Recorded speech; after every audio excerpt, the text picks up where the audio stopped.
তুই কতবার বারণ করেছিস ওই নদীতে গা ধুতে, দিলি তো আংটিটা হারিয়ে। তুই জানিস ওই আংটিটা আমার কাছে কত মূল্য? ওই আংটিটা তোর মায়ের শেষ স্মৃতি, আর তুই তো হারিয়ে দিলি।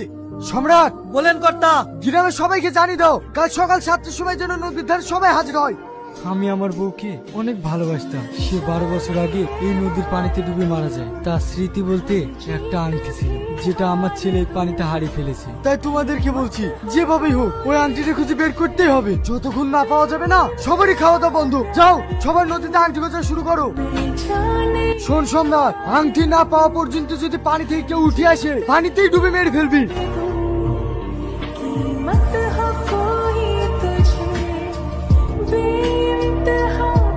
ভাই, ভাবিকে তাড়াতাড়ি হসপিটালে নিয়ে যাও। জমিদার বাবু, আমার বউ খুব অসুস্থ, আমার বউকে হসপিটালে নিয়ে যেতে দিন। আংটি খোঁজা বাদ দি, তোর বউকে হসপিটাল নিয়ে যাবি? যা আংটি খুঁজগা। সম্রাট, ডাক্তারের কাজটা করে দে তো।